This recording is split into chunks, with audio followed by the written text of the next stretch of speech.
This is your ultimate stop for everything sports. The Golden State Media Concepts Sports Podcast. Should I say more? From the NFL, MLB, the NBA to MMA, it's all in here. The Golden State Media Concepts Sports Podcast. Listen now.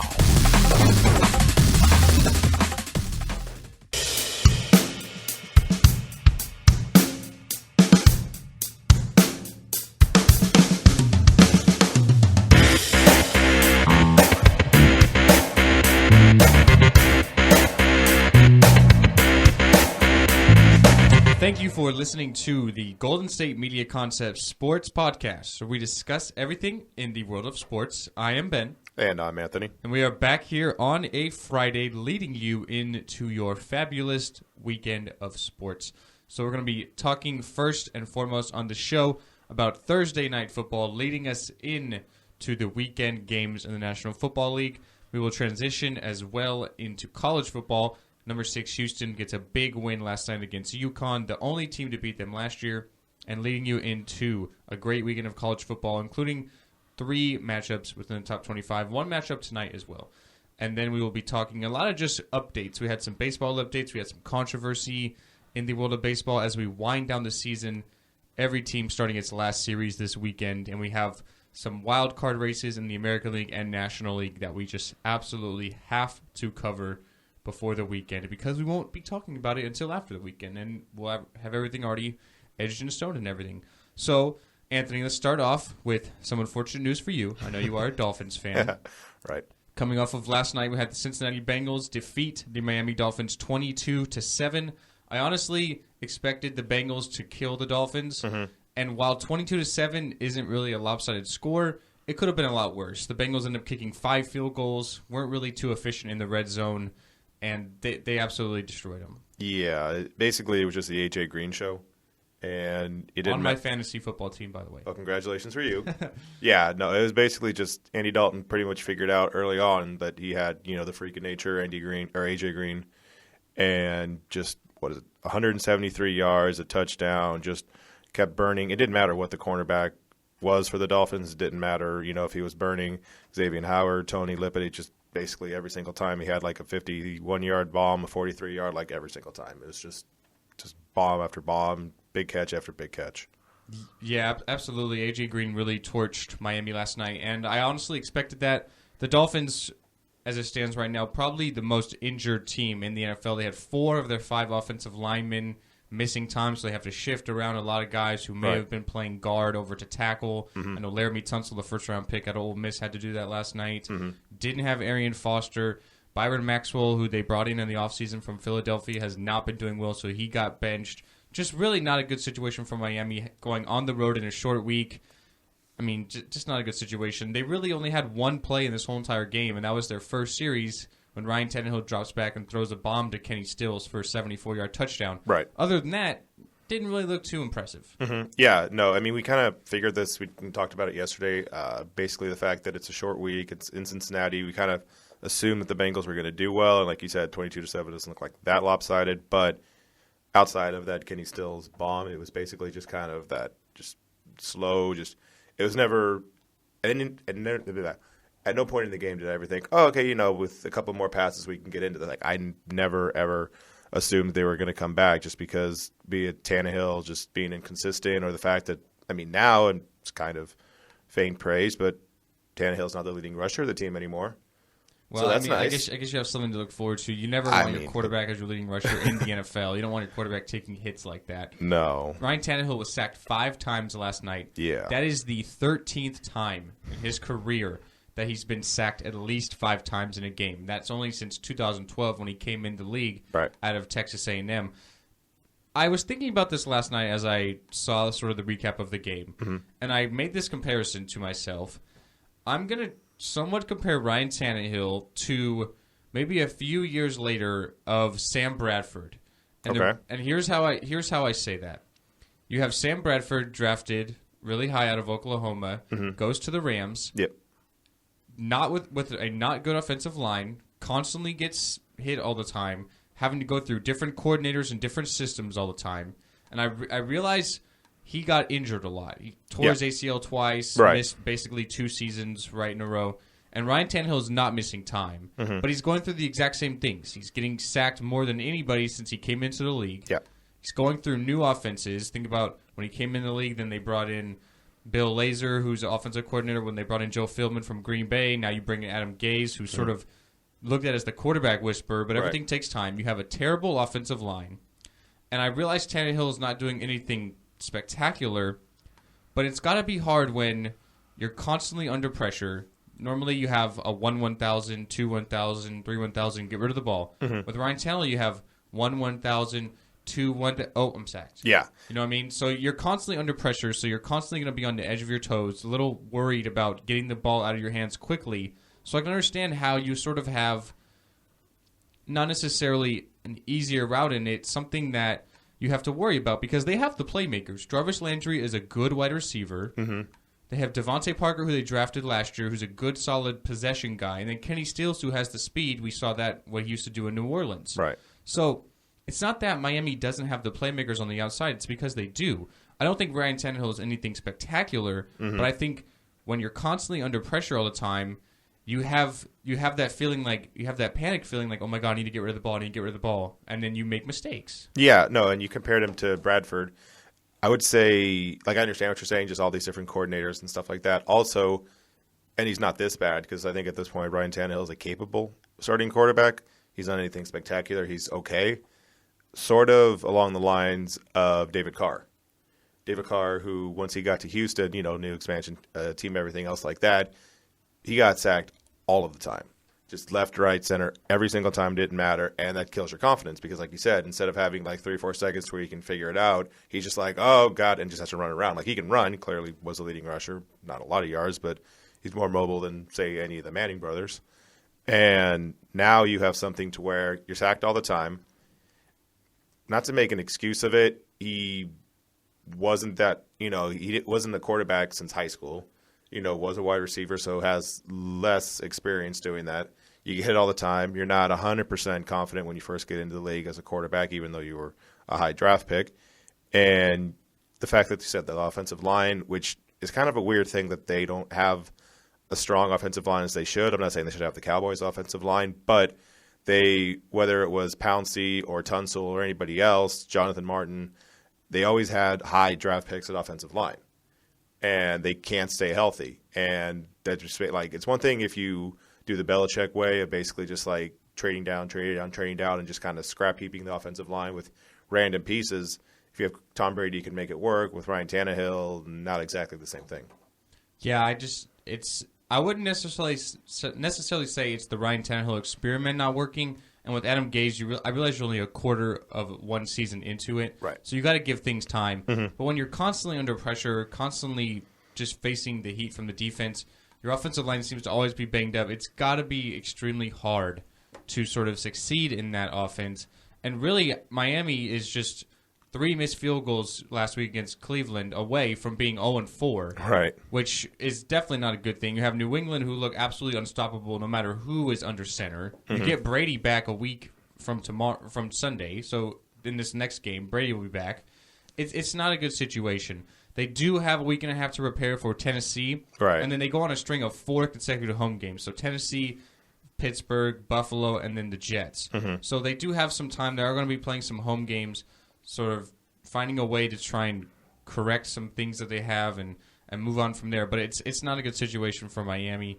And then you look at Cincinnati. They have a week and a half to prepare for Dallas. Then they go to face the Patriots, the Browns, the Redskins, and then the Giants. So definitely a couple of winnable games there for a team that I think is still trying to find a little bit of their identity. You definitely have A.J. Green, who's unstoppable. You're probably going to have Tyler Eifert back next week, who led the NFL in touchdowns there as a tight end, a big, huge red zone target for a team that's not really being efficient in the red zone, and a team that I think is still pretty good. You get back Vontaze Burfict last night after his suspension. He brings a different attitude toward the team, a good defensive player. So I think the Bengals are still a good team, still a team that I think will make the playoffs. Just kind of through 3 games, face a lot of good teams, the Jets, the Steelers, and the Broncos. Right, and with the division they're in, Baltimore's 3-0, Pittsburgh's 2-1. Basically, if they went down to 1-3, yeah, it's not over by any stretch. But you also would have to like start really ratcheting it up at a certain point because you don't want to get that far behind. I mean, no, you're not the Cleveland Browns, but at the same time, you would be only a game better than them, or half a game, I guess. So, you know, the Bengals had to like do something here because, yeah, you have the Cowboys in Dallas. I mean, Dak Prescott looks as capable of a rookie quarterback as anyone's been. Like, you know, he's not excellent and the best quarterback ever, but for what they're asking him to do, he's absolutely capable of doing that. So the Bengals had to do something. Like I said, Andy Dalton was basically very capable of just throwing it over to A.J. Green, Jeremy Hill. Not the best game in the world, but, I mean, you know, just kind of doing what you have to do. Provided some balance between he and Bernard, you know, not necessarily with the yards-wise, but play calling. 31 carries between Hill and Bernard combined. So they're keeping the defense on their toes, keeping them guessing, not so one-dimensional. So I guess that's a good thing. You have 31 carries, 31 attempts from Andy Dalton. So you have really a 50-50 split there. Basically, yeah. So you have 71 yards from Jeremy Hill. You only have 18 from Bernard, but then with the receiving, Bernard also had 24 yards. So what's that, 30, 41, 42 yards. So, you know, not anything great, but at least something to have both ways, right? It's if you can use both of them and get basically over 100 yards of total offense from them, that's not a terrible thing to have. You know, as like you said, Tyler Eifert, he's not available. He's not doing anything right now. So you got to have those other kind of out of the backfield, just kind of dump off kind of things. So that way it makes the offense a little less predictable. Yeah, absolutely. And with that being said, we're going to lead into the weekend slate of games. So Sunday morning, we have Monday morning football, 6:30 out here on the West Coast, 9:30 Eastern time, because we have our first London game of the year. We have the Colts and the Jaguars at Wembley Stadium. Then we have another divisional matchup here. We have the Titans taking on the Texans. The first game without J.J. Watt, who recently had back surgery as of yesterday. Going to be on IR, missing at least 8 weeks, but all reports are sort of saying that he will be out probably the whole year. So definitely going to see how the Texans can move on without Watt there on the defensive line. We have the Browns taking on the Redskins. A game that if the Redskins want to have any chance of staying in the NFC East race, they absolutely have to win this game, and a game they should win against the Browns, who just really the news just keeps getting worse and worse for the Browns. So yesterday we have Terrell Pryor announcing that he's going into rehab, trying to get better for himself, which is great. I hope Terrell Pryor can sort of correct some of the issues he's had. Oh, I'm sorry, I don't know why I'm saying Terrell Pryor. Josh Gordon, I'm sorry. I keep thinking of Terrell Pryor because he's like their best player right now. Right. But Josh Gordon going into rehab because he has to sort of correct his life and do better. And that's great. I hope Josh Gordon can do everything he's setting out to accomplish. But he's one game away from coming back from a suspension. Everybody's really excited about getting Josh Gordon back in the lineup. And then he drops this saying, oh, well, I'm actually not going to be going back to the lineup. Right. So definitely the Browns, it just keeps getting worse and worse for the Browns. I feel really bad for them. But hopefully Josh Gordon can correct some of the issues he has. Speaking of Terrell Pryor, you saw that he said that he thinks they can win the rest of their games. They can go undefeated the rest of the year. He's confident at least. Gotta like the confidence. I wouldn't necessarily say that it's going to happen because I don't think it will. No. But you gotta like the confidence. You can't just go out there and say, yeah, well, we're not a good team. I think we're going to lose. True. Oh, yeah, totally. To Washington. Yeah. So you got to give him some credit there. So we have the Seahawks taking on the Jets in an intriguing matchup in the Meadowlands. See how Russell Wilson can sort of do, if he even is going to play. There's still reports that he may miss out. We'll have to see how that happens. We have the Bills going into Foxborough, take on the Patriots. We're still really unsure about who is going to be leading the Patriots under center. If Jacoby Brissett can play, if Jimmy Garoppolo can play, they're hopeful at least one of them can go. I think Garoppolo will probably be healthy enough to play, sort of just dealing with some pain. But we'll have to wait and see. No matter who is under center, whether it's Garoppolo, Brissett, me, you, I think New England is definitely a lock to win this week. I love New England. According to Rex Ryan, trying to get Edelman to see if he'll be quarterback. We'll talk about that when we get to this game. That's one thing I really don't understand is what Rex Ryan's been doing this whole week. But we'll talk about that. So we have the Panthers going in to the Georgia Dome to take on the Falcons. The Raiders going to face the Baltimore Ravens. We have an NFC North battle between the Lions and Bears. The Broncos are going to Florida to take on the Buccaneers. An NFC West battle between the LA Rams and the Arizona Cardinals. We have the New Orleans Saints going to San Diego to face the Chargers. We have the Dallas Cowboys going to Levi Stadium in Santa Clara to take on the San Francisco 49ers. Our Sunday night game is the Kansas City Chiefs against the Steelers. I think that could be a really good matchup. And then Monday night, we're looking at the New York Giants against really one of maybe two really, really surprising teams in the NFL this year, and that's the Minnesota Vikings. So as far as this weekend goes, what are some games you're looking at? What are some games you have penciled in that you could be really good matchups? So, yeah, you talked about Sunday night, Kansas City, Pittsburgh. I think that'll be a really good game. I think the Monday night game, for the first time in a little bit, will be actually a really good game with the Giants and the Vikings. Like you said, Vikings and, Eagles, two teams that are kind of under the radar. But other one that I really actually want to pay attention to for no other reason than just to see if Ryan Fitzpatrick actually can still be an NFL quarterback after having 6 interceptions a week before, having him go against the Seattle defense. Because Seattle defense, historically, maybe it's not what it was a handful of years ago. But it's the same thing of, okay, you just literally got your face caved in. So now you're going to come in Seattle and maybe Russell Wilson plays, maybe he's hurt, whatever. But you still have that defense. You still have Richard Sherman. You still have Bennett. You still have all these people in there that you have to focus on, you have to prepare for. Because if he has anything close to that 6 interception game, he's probably benched for Geno Smith. Like, that's probably it. So I want to see if he can basically bounce back from it in any way, shape, or form. If he has an interception or two, fine. But if he has like 3 or 4, and if he has 2 interceptions, say, in the first quarter, if all of a sudden Todd Bowles is kind of like, all right, Geno, come here. You're in now. Ryan Fitzpatrick last week was historically bad. Mm-hmm. And really, the Jets as a whole were historically bad. A lot of that falls on his shoulders. Right. So with that being said, I think they'll play a lot better. I do think the Seahawks, I think a lot of it depends on how they sort of structure their offense. Because I think they're going to have to keep it really, really simple. Right. With Russell Wilson sort of dealing with nagging injuries, or if they bring in Tremont Boykin, the rookie out of TCU, you look at what the Seahawks want to do. They want to run the ball. The Jets have a very good front seven. They're really good against the run. And they're going to bring the pressure. They're going to get to your quarterback. The Seattle Seahawks offensive line, not necessarily too good. You have Doug Baldwin, who's the Seahawks' best receiver. He's probably going to be on Revis Island, and I realize that's not what it used to be. Right. But still, Darrelle Revis is a very capable corner in this league. I think the Jets are going to keep this game close. I still got to take Seattle because they do have that leadership, that experience, and I probably trust Russell Wilson a lot more than I do Ryan Fitzpatrick right now. Right. But I think the Jets are going to keep it close. They played absolutely terrible last week. I don't see that happening again. One game that I kind of have penciled in as could be a good matchup is the Raiders going on the road to take on the Ravens. Mm-hmm.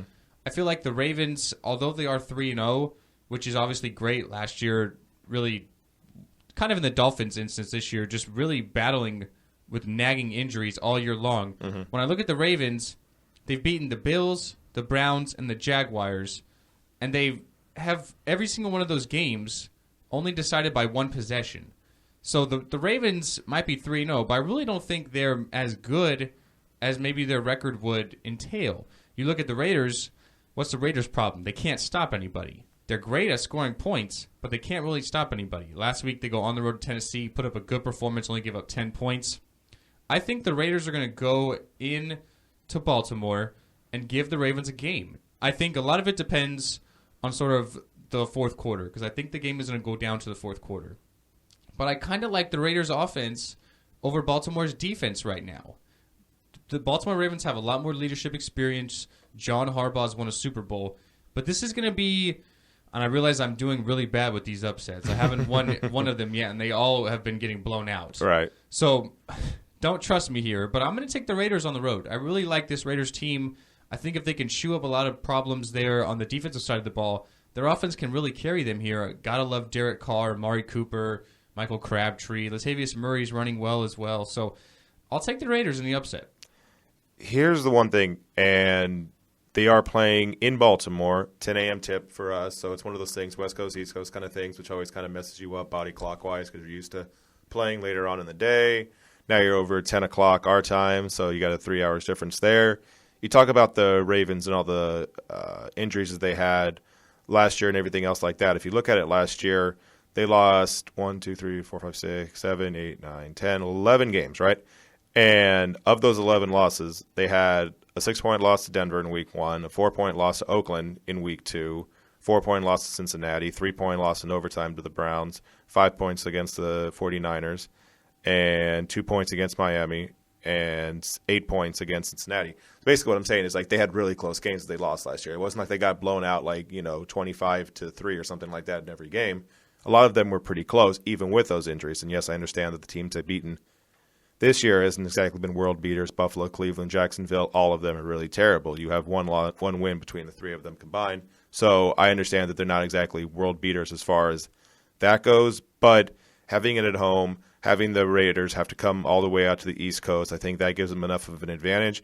Add into the fact of, like you said, Oakland's defense, not that good. The reason why they won week one when they went for two, probably one of the main reasons why that happened is because Del Rio was like, okay, I see Drew Brees. I see him carving us up every single drive.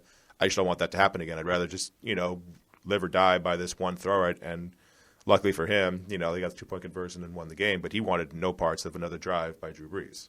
Yeah, absolutely. That's the one problem the Raiders have to overcome right now.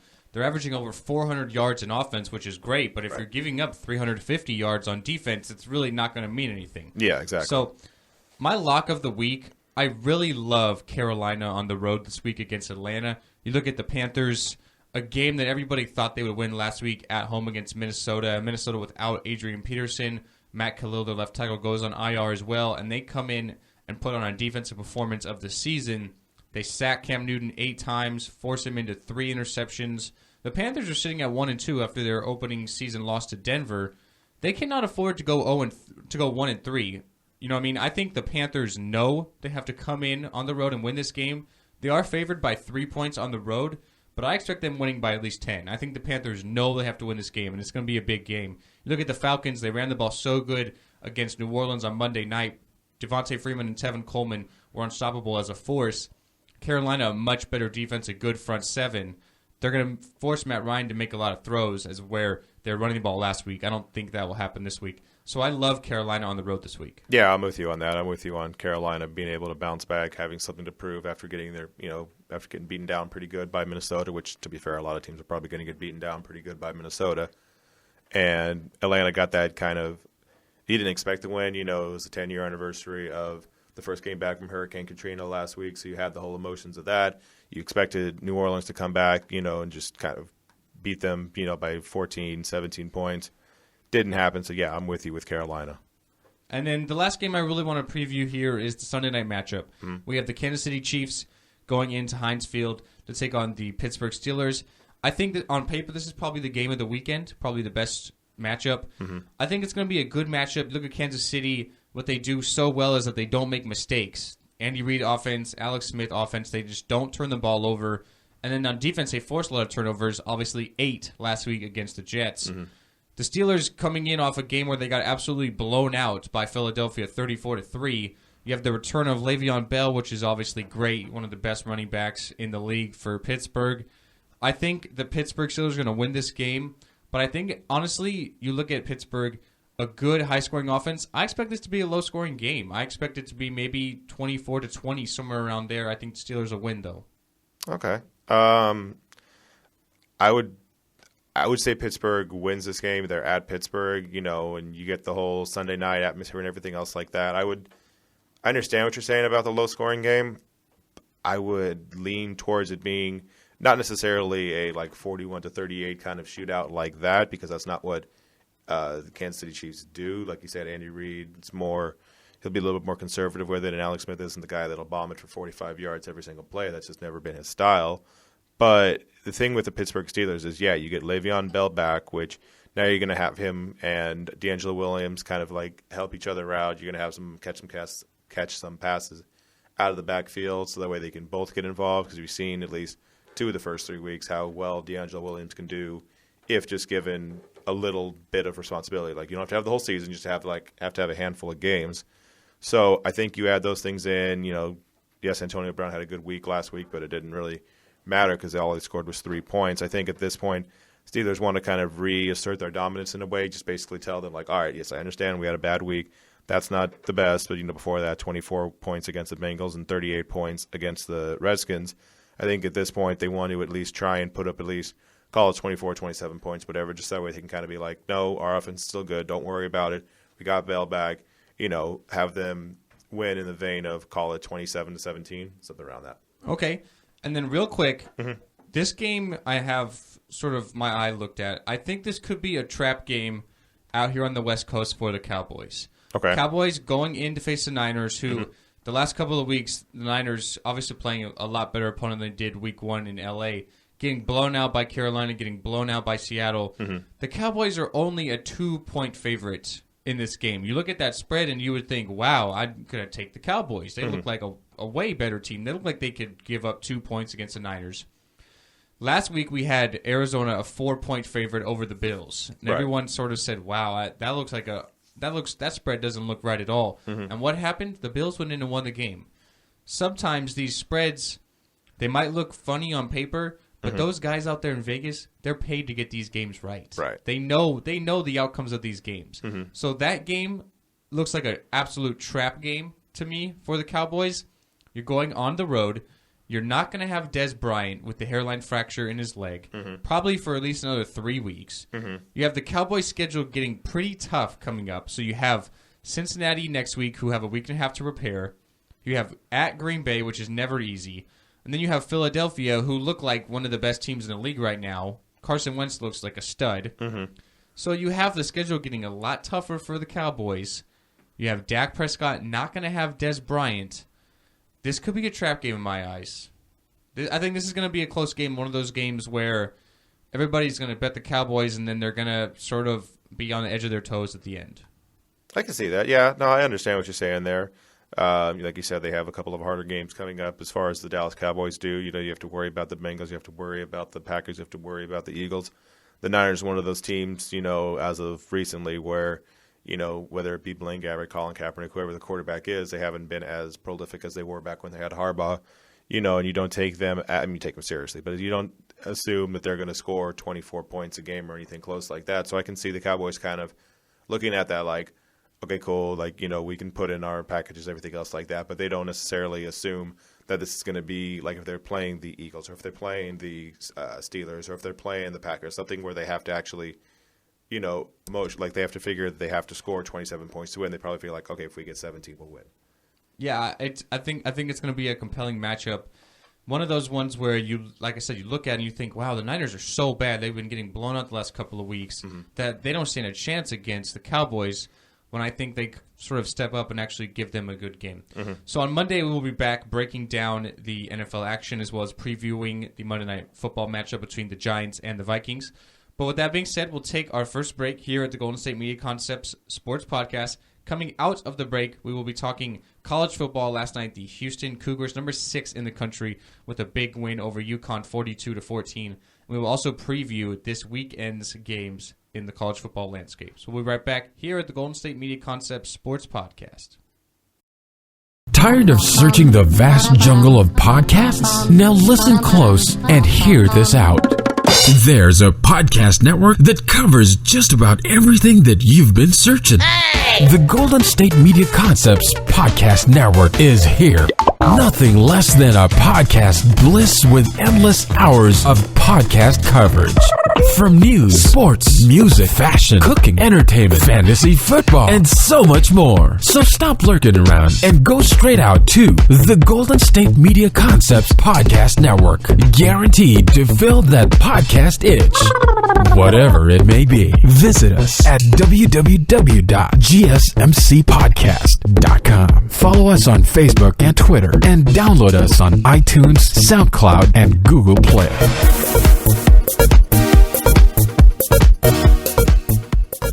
Welcome back into the Golden State Media Concepts Sports Podcast. Last night we had Team Canada defeating Team Europe in the second game, the best out of 3 in the World Cup of Hockey final. So we have Team Canada lifting the World Cup of Hockey. They score a shorthanded goal in the last minute of the game to come over on top against Team Europe. I mean, if you've been listening to the show, you know I'm not a fan of this World Cup of Hockey thing. Right. But we have Team Europe, but we have European nations in there, and Team North America, but we have Canada and United States in there. So congrats to Team Canada, but I'm kind of glad this thing's over with. Right. I don't even want to talk about it anymore. All right, so let's move into college football. As I said before the break, we had the Houston Cougars with a big home win against UConn. The one team that beat them last year was UConn, 42-14. We have Greg Ward Jr. accounting for 5 touchdowns, over 450 yards.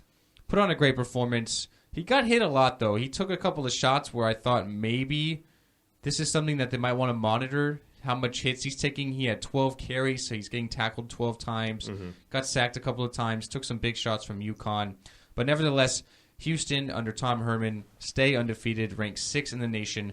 A big win on national TV, which is huge because they have to do everything they can to show voters and show the people of the college football playoff, the committee and all that stuff, that they are still a solid team. And now they really have to be fans of Louisville, Oklahoma, especially when they play Louisville later in the year. If both those teams are undefeated, you got to think that the winner of that game is probably in my eyes. Well, with Louisville, it's a little different because they have the conference sort of championship game, but Houston wouldn't have that. So definitely Houston, a big home win leading into the weekend of college football games. So tonight we have a nice matchup, probably one of the best of the weekend. We have it here on Friday. So we have number 7 Stanford going in to Washington to take on the Washington Huskies. Last week I put Washington on upset alert against Arizona. You're almost right. I was almost right. So Washington does go into overtime to beat the Wildcats 35-28. So I was pretty right. But you know what? I'm going to take the Cardinal on the road tonight over Washington. I like Christian McCaffrey. I like David Shaw as a coach. I got to love their running game. Washington has just, in my eyes, hasn't really played anybody. Stanford, the 3rd toughest schedule so far this season. Right, yeah, and that's the thing with Washington. Like, their wins, yes, they're a top 10 team in the nation, and that all looks great and everything else like that. But once you actually look at the teams that Washington's actually played, it's Rutgers, Idaho, Portland State. Like, those teams aren't any, type of world beaters, anything else like that. Arizona, that was the first time they actually got to play a team, and they came very, very, very close to losing that game. And now you follow that up with Stanford, a top 7 team, Christian McCaffrey, who's going to be with Greg Ward Jr., with Lamar Jackson. They're going to be the people that are in the Heisman watch basically throughout the whole year. We saw how good McCaffrey was last year. So you have this really, really, really hard matchup. But when you face the first team, Washington, when you face the first legit team last week in Arizona, you had Brandon Dawkins with 176 yards and 2 touchdowns. And if he can carve you up like that, I'm imagining McCaffrey with his rushing, with his receiving, everything else, he's going to want to do the same thing. Yeah, I really like Stanford this week on the road. A big win if they can get it done. Already defeating UCLA, already defeating USC. Now you knock off Washington. Definitely the top teams in the Pac-12. Good for Stanford because they need to do everything they can to sort of build towards that Pac-12 championship game if they get there and get into the college football playoff, which they missed out on last year. So another matchup here in the top 10, we have number 8 Wisconsin going into the Big House to face the Wolverines. Wisconsin, a team that really surprised me last week. I picked Michigan State over Wisconsin. I really liked Michigan State, and they went in there and killed them, did the Badgers, 30-6. Right. Now you have Michigan, one of the top rushing teams in the nation. You look at Devon Smith. He's got 259 yards and 2 touchdowns. They have a lot of balance as well, different running backs they mix in. Then you have Wisconsin with their great front seven, one of the best run defenses in the country. So you have the high-powered rushing offense of Michigan against the good rushing defense of Wisconsin. So something's got to give on Saturday. The one thing with Wisconsin is they are in the middle of a brutal 3-game series. You have, Michigan State, which, I was with you. I thought Michigan State would win as well. They beat them 36 pretty handily. Now you got to go right back and face Michigan at Michigan. And the thing is, you put so much effort into that game. You won pretty handily. And even let's say if they beat Michigan, right? Next week, Ohio State. This is not any sort of easy. And you've already faced LSU. So you're facing, if things stay the same, if let's say Ohio State wins this week, right? They're still going to be number 2, assuming Alabama wins. They'll still be 1 and 2. You'll have 4 out of the first 7 weeks, right? 4 out of the 6 weeks that you would face a top 8 team. Yeah, at the time, LSU now not so much, just right, not anymore. Miles, but still at the time they were ranked 5th, highly ranked going into the season. Yeah. So I get what you're saying. I mean, this game screams a low-scoring defensive battle to me. Mm-hmm. Wisconsin, great defense. Michigan, what does Jim Harbaugh like to do? Run the ball and play defense. Mm-hmm. This screams low-scoring to me. I got to take Michigan. They are at home. Great coach in Jim Harbaugh. It's ever so hard to bet against him. I think that Wisconsin can slow down Michigan's run game, but I think maybe the Wolverines can make 1 or 2 more plays than Wisconsin. I'll take Michigan maybe by 4 points or a touchdown. Yeah, I get what you're saying. So the thing, the great defense will beat a great offense kind of argument, and that's fair. You understand that Michigan, all the teams they've played this year, they haven't scored less than 45 points a game. So they're one of those teams that could just blow you out. On the other hand, you got, the excuse me, You have Wisconsin, who, like you said, defensive kind of purpose and stuff like that. Yes, they won 30-6, but everything else, 23-17 against Georgia State, 16-14 against LSU. They've been really close games. They beat Akron, but that's Akron. They've had these really close, low-scoring games for the other team.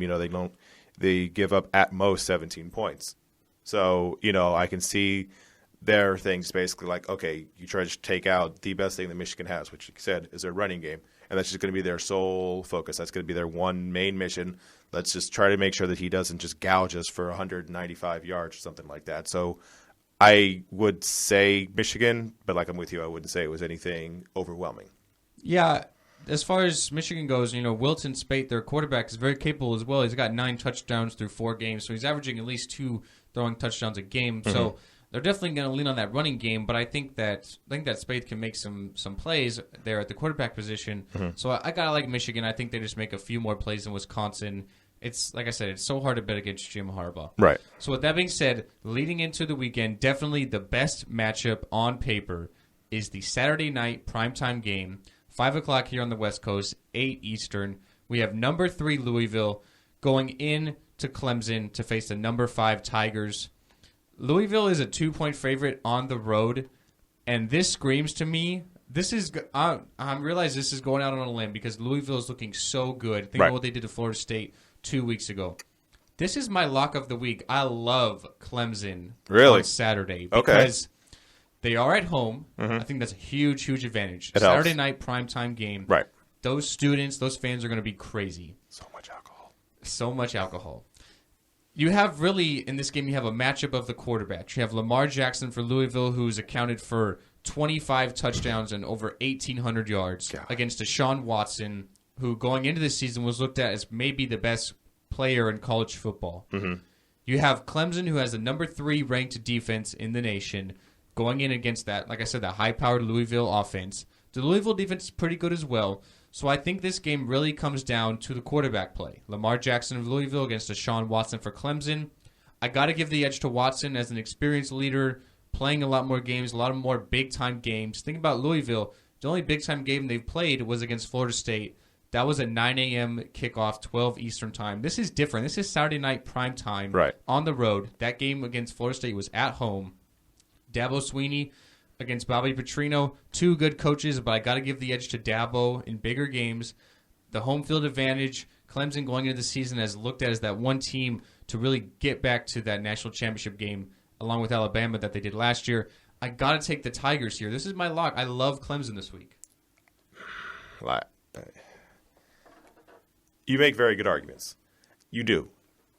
I love like Deshaun Watson has struggled a little bit this year, but like I think I said before, I think that's more or less teams have now seen you for a full year, right? And they know what you are capable of, what you're not, so they kind of limit what you're not good at and limit what you're good at and make you focus more on the things you need to get better at.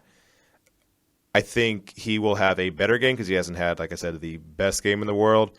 Just myself personally, I love Lamar Jackson. I love him so much, and I just, like you said, like the amount of just the statistics that he has are video game. They're what Michael Vick was in Madden in the mid 2000s. He has 12 touchdowns rushing and 13 touchdowns passing. He's just a freak of nature, and I can't go against him. Like I can't. Like there's some times where one player, like I understand football's a team sport, and that's fine. But we've seen sometimes a quarterback can kind of just totally take that whole team aspect and just kind of like you can throw that to the side, be it Vince Young, Cam Newton. You've seen certain quarterbacks, it's just like they can't do anything to stop him, and that's basically been what Lamar Jackson's been this year for Louisville. And I get the primetime game because it's one thing to just fly under the radar, so to speak. If you're at 9 o'clock or a noon start or whatever, you obviously have pressure, maybe game days out there, something like that, but it's still not a high-profile game.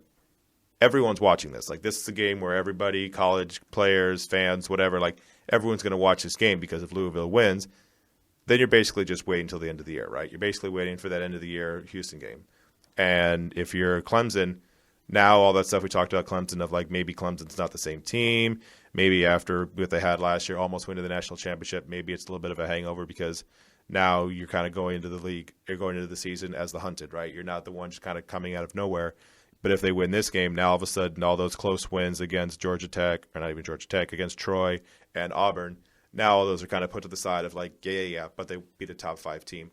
I just can't go against Lamar Jackson. I can't go against him. It's tough to. He's been literally the best player in college football this year. Right. So it's tough to do that, and I understand, but I gotta love the Clemson defense. I think they, between the atmosphere, the crowd, the Clemson defense, they can do something to at least slow down Lamar Jackson, because the one thing you have to take away from Jackson is his legs. You have to take away the ability to run. You have to force him to throw. You have to make him beat you with his arm. Right. And we'll have to wait and see what happens on Saturday.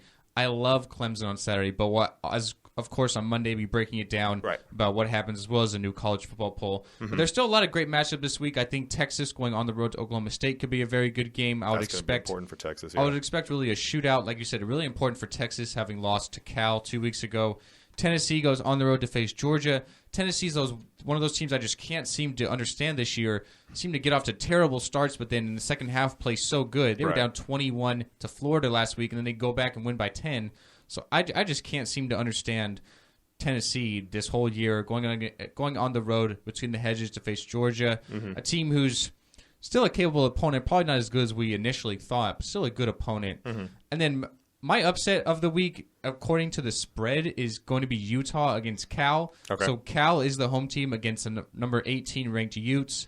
Utah is on the road. Cal's a 2-point favorite. Utah played last Friday against USC, so they have an extra day to prepare. You look at Cal, everything is great. Okay, I'm going to give you some numbers here. Okay. They're second in the nation in passing, over 450 yards a game. They're first in rushing at 135 a game as far as giving up. So they're giving up a lot of rushing yards, but they're getting a lot of passing yards. Second in the nation. They're scoring 45 points a game. That's 11th in the country. Here's the problem. They're giving up 42.5 points a game. That's a lot. So they might win by scoring 50 points, but they're giving up 40. Right. You know what I mean? You got to expect this game to be a shootout. Cal's offense is great, but their defense, I don't think they can stop a nosebleed. I got to like Utah on the road with an extra day to prepare for Cal. They're just a better team. There's a better team. Yeah, no, I'm with you on that. Yeah, like you saw, like last 2 weeks, 50-43, and then they lost 51-41. Like you said, that defense very much not strong. They lost to San Diego State, but we've seen as the year goes on, San Diego State's someone you actually have to pay attention to. It's not a school like before, like, they're ranked 19, so it's some school that you actually have to worry about. And probably second week in the year, they were thinking more about the other teams they have to face. They were thinking about Texas, which they have to face the week after, so they were probably not as focused as much on that game. But yeah, no, I'm kind of with you. Cal's defense not the best. Yeah, I'd agree with you. I think me and you could probably score on Cal's defense every time, because I am a Cal fan, so I watch a lot of their games, and I have for the last few years. And in the Sonny Dykes era, the offense is great. They're dynamic. They throw the ball all over the field. Yeah. Think about what Jared Goff did. Now you have Davis Webb, who's got 18 touchdowns, and he's approaching 2,000 yards already through only 4 games. So he's lighting it up. Yeah. But the defense just absolutely is dreadful. Like, they just can't stop anybody. I can't see them winning a game with their defense. They have to score 50, 55 points to even compete. You got to think eventually that someone, not necessarily slow Cal down, but maybe force them into a couple of turnovers, because they know their defense is not going to stop them. So I got to like Utah on the road. A good opponent. They're ranked 18th. They're undefeated. Good coach. I got to take the Utes in this game, and you're obviously in agreement with me. So, but yeah, this is a great week of college football. Now we're getting into the conference slate of games, so I think every week's going to be really compelling matchups, and we'll always break them down here at the Golden State Media Concepts Sports Podcast. But we'll take our last break, and then we'll move into sort of just some updates. We had some controversy in baseball last night. We had a great celebration for David Ortiz in New York. So with that being said, we'll take our last break, and we'll talk a little baseball here at the Golden State Media Concepts Sports Podcast. Want to find out what movies to go see? Then check out the GSMC Movie Podcast. It's your ticket to the latest movies, whether it's a new blockbuster event, romantic, comedy, or action flick. This show has got it all covered. They talk some what to go see now, don't bother, what's hot on Netflix, and everything in between. That's GSMCpodcast.com/movie-podcast. When it's all about the movies, it has to be this new show. Don't forget to like them on Facebook and follow follow them on Twitter. Visit gsmcpodcast.com for more info.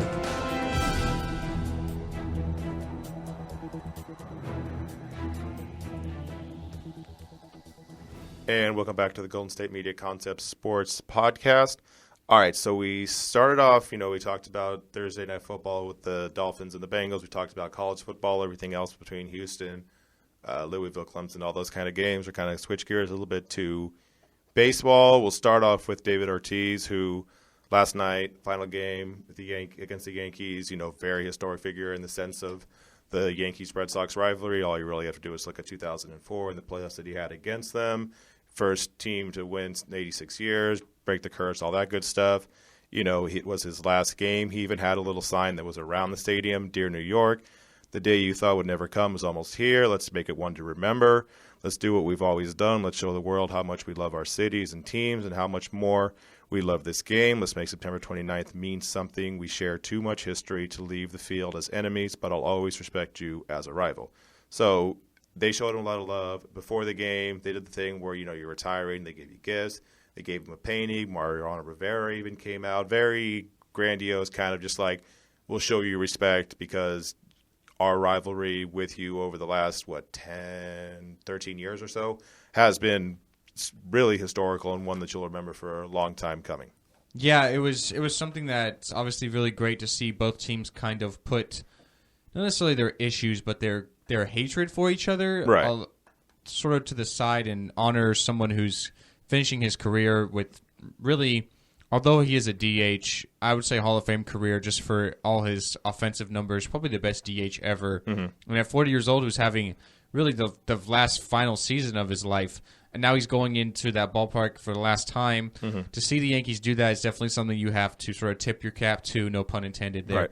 But it's definitely a good thing, and great to see Ortiz finally sort of end his year with the Yankees on the road. I'm sure that Yankee fans are going to be glad they never have to see him again. So I thought it was funny. Like I talked about this morning, like with my parents. I was like, wouldn't it be great if Ortiz is like, haha, joke's on you. I'm playing one more. And I mean, why not? Like that would be so funny. Like, would you blame him? Like I would, if he was just like, yeah, I kind of want to do this again, and be like, yeah, that makes sense. Like this would be the best player I've ever seen as their last year. Like this would be the best way to end your career. Like everyone talks about John Elway having like the perfect send-off because he won a Super Bowl, and yes, but if you look at it, he wasn't that good of a quarterback at the end. Like you could make a very strong case, even though he's a DH, that he should be MVP of the AL. Yeah, that's really true. His offensive numbers are definitely there. I think with Ortiz not playing in the field, that's the one thing that hurts him. Right. So that's why I'm not going to give him the MVP. Sure, but still, the offensive numbers are there. Like you said, He's having a great year. A year I don't think any of us really expected after how he's sort of had the last couple of years. Really battled a lot of injuries. But so some other baseball storylines. So we had a game end in controversy last night. Mm-hmm. So obviously in the NL wild card race, we have the Mets, the Giants, and the Cardinals all really close. So the Mets currently have the best record. The Giants are second, and the Cardinals are one game back. So the Cardinals win last night on controversy. They get a walk-off double by Yadier Molina to win the game 4-3. Matt Carpenter scores from first base. Mm-hmm. But the problem is that Molina's double should have ended up being a ground rule double, which would have put Carpenter at third base as opposed to bringing in the last run. Mm-hmm. So the ball bounces, and then how the ballpark is there in St. Louis is they have, obviously the fence, but then they have kind of it extend up a little far back with like advertisements. Mm-hmm. So the ball bounces. It bounces over that short fence, and then it hits those advertisements in the back, which is supposed to be a ground rule double. Mm-hmm. It's not called, so Carpenter rounds the bases all the way and scores from first. They didn't even review the play, which is really surprising to me because they have review in baseball now. Right. For it to go really unnoticed like that, it's a big thing. The Cardinals could have ended up not going on to win that game or even having to go to extra innings to see what happens. But as it stands, the Cardinals win. The Giants win as well, so they both sort of stay even there. But it could have been a lot bigger of a game. Think about if the Giants would have won that game, the Cardinals didn't. Right. It would have been really more interesting. Yeah, and that's one of the things. So there's a couple of things with that. One, the fact that it wasn't even reviewed, and it's one thing if you look at it under review and it's kind of murky and hazy, and maybe it hit the wall. If you look at a replay, it hit the sign. It hit the Missouri Lottery advertising. So that's not really up for debate. they did the whole thing, where they just kind of went away. The umpires said they just kind of went away. They were gone, and they just never came back out for whatever reason. So you have that aspect where it wasn't like it was reviewed and they're like, oh, it's inconclusive. No, they didn't even review it. They just left. Yes, the Giants won, so that kind of saved it a little bit, because if it was under murky circumstances and the Giants lost, they'd have been tied, and then that basically the last 3 games would have been chaos. I mean, it's still going to be chaos now, but it would have been even more. And the fact of there were 2 outs, right? So it was one of those things of like, I think it's a little bit easier to swallow, say if they were like 1 out or 0 out, something like that. Then you could have been like, oh, okay, well, you got people on third. You got a lot of chances to score even with like a sac fly or something like that. But this is 2 outs. And, I mean, strikeout, anything else could have happened. And now you basically have a series coming up. The Giants are going into L.A. or in San Francisco against the Dodgers. That's going to be a really crucial series. The Dodgers are going to try and spoil the Giants' playoff hopes. 100%. Although the Dodgers have already clinched the division, the NL West. Right. They're going to go in there and try and spoil the Giants' playoff hopes. 100%. Yeah, absolutely. Yeah, you have the thing where it's like the Dodgers, they came back, they won the division, so that part's nice. That's kind of a thing to do. They got their walk-off win, Vin Scully's last game, so that's a nice little kind of like movie kind of ending and everything else like that. But now you got St. Louis playing Pittsburgh, another division rivalry. You have something where these last 3 games, the Mets are kind of safe, more or less, in there, going to be one of the 2 wild card teams. And they're playing the Phillies in their last series, a team that's not very good. Right. Still division, but yeah, not a good team. And you've got a little bit of a cushion as far as, being in the wild card, being the number 1 team in the wild card instead of the 2 where you got the Giants and Cardinals.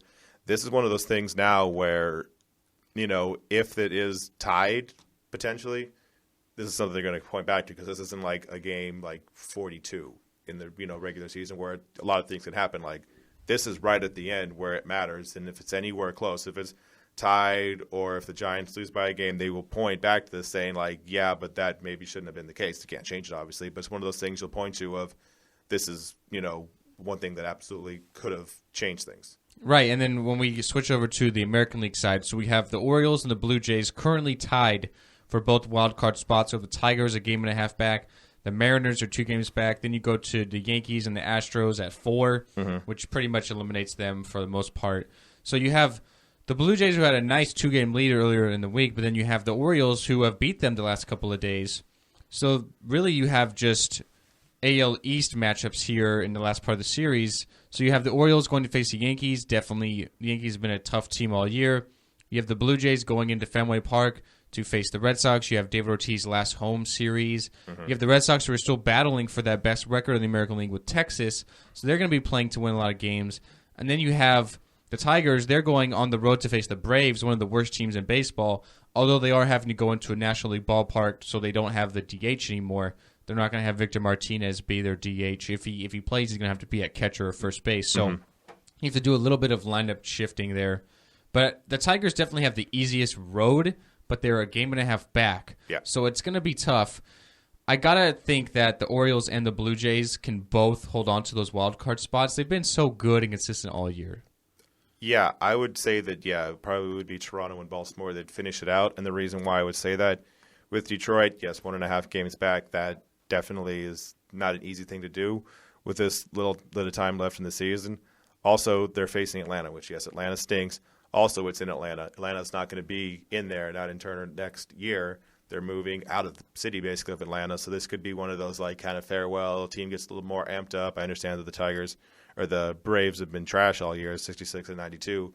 But with this being the last series in your ballpark, they may be playing a little bit harder. They got at least something to play for, even if it's very, very low on the scale of importance as far as, like, they're not trying to make the playoffs or not in, like, a wild card chase, anything else like that. It's at least something for the Braves that they, can have and play for and just make it meaningful for the last 3 games of the year. Yeah, I think definitely you bring up a lot of good points. The sort of send-off to Turner Field definitely is going to mean something.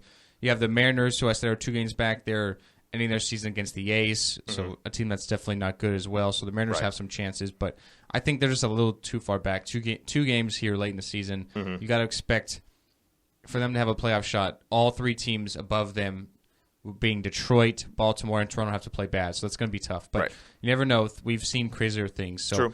With that being said, we're going to have to end the show. On Monday, we will be talking a lot of NFL, a lot of college football. We're going to be updating these weekend series because we'll have a good idea of playoff pictures as the playoffs in baseball start on Wednesday. We have the wild card games. So definitely something to be looking forward to over the weekend. I felt like we had a great show. We really did a good job today.